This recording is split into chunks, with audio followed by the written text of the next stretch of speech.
আল্লাহ কেন নারীকে মাটি থেকে সৃষ্টি করেননি? কেন নারীকে পুরুষের পাঁজরের হাড় থেকে তৈরি করা হয়েছে? নারীকে যেই পুরুষের পাঁজরের হাড় থেকে সৃষ্টি করা হয়েছে তার সাথেই কি তার বিয়ে হবে? আমরা কি সকলেই মাটি থেকে তৈরি, নাকি কেবল আদম আলাইহিসসালাম মাটি থেকে তৈরি? আজকের ভিডিওটি খুব তথ্যবহুল, তাই ভিডিওটি শেষ পর্যন্ত দেখুন। আশা করি অনেক অজানা বিষয় জানতে পারবেন। আল্লাহ পবিত্র কোরআনে ইরশাদ করেছেন, নিশ্চয়ই আমি মানুষকে কালো ও ঠনঠনে শুকনো মাটি দিয়ে তৈরি করেছি। একটি বর্ণনা মতে যখন আল্লাহ তাআলা হযরত আদম আলাইহিসসালামকে সৃষ্টি করার ইচ্ছা করলেন, তখন আল্লাহ আজরাইল আলাইহিসসালামকে হুকুম করলেন পৃথিবী থেকে মাটি নিয়ে আসতে। তখন আজরাইল আলাইহিসসালাম এক মুঠো মাটি নিয়ে আল্লাহর দরবারে চলে যান। তার হাতে যে মাটি উঠে এসেছিল তার 7টি রং ছিল, সাথে বিভিন্ন ধরনের মাটি ছিল। সেই এক মুষ্টি মাটিতে সব ধরনের মাটি ছিল।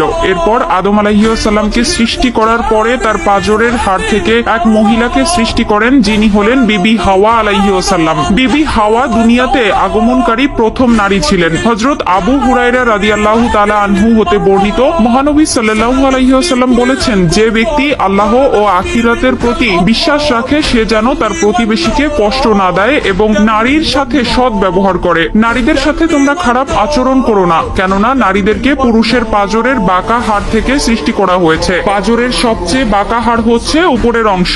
একে সোজা করার চেষ্টা করলে ভেঙে যাবে এবং যেমন আছে তেমন রেখে দিলে তা বাঁকাই থেকে যাবে। অতএব নারীদেরকে ভালো ওসিয়তের মাধ্যমে সংশোধন করো। নারীদের সাথে শিশুদের মতো ভদ্র আচরণ করা উচিত। আল্লাহ তাআলা পবিত্র কোরআনে ইরশাদ করেন, পুরুষরা নারীদের উপর কৃতিত্বশীল, অর্থাৎ পুরুষ নারীর অভিভাবক। পুরুষরা নারীর প্রতি দায়িত্বশীল হবে, এটা স্বয়ং আল্লাহ তাআলার বিধান। পুরুষরা হবে ঘরের কর্তা আর নারীরা হবে তার অধীনস্থ। মহান আল্লাহ তাআলা নারীদেরকে পুরুষের জন্য সৃষ্টি করেছেন, তাই পুরুষদের প্রতি নারীর আনুগত্য বাধ্যতামূলক। এই থেকে একটি বিষয় পরিষ্কার যে স্বামী স্ত্রীর অধিকার এক নয়, বরং নারীর চেয়ে পুরুষের অধিকার সবচেয়ে বেশি। এটা মোটেও নারীর প্রতি অবিচার বা অন্যায় নয়। এখন প্রশ্ন হলো, প্রত্যেক নারীকে পুরুষের পাঁজরের হাড্ডি থেকে তৈরি, নাকি কেবলমাত্র হাওয়া আলাইহিসসালামকে হযরত আদম আলাইহিসসালামের পাঁজরের হাড় থেকে তৈরি করা হয়েছে? অগ্রাধিকার মত হচ্ছে শুধুমাত্র প্রথম মানব আদম আলাইহিসসালামকে মাটি দিয়ে তৈরি করা হয়েছে। মাটির তৈরি খাবার খেয়ে মানব দেহ গঠিত হয়। এই প্রসঙ্গে সূরা তোহার একটি আয়াত থেকে সিদ্ধান্ত নিয়ে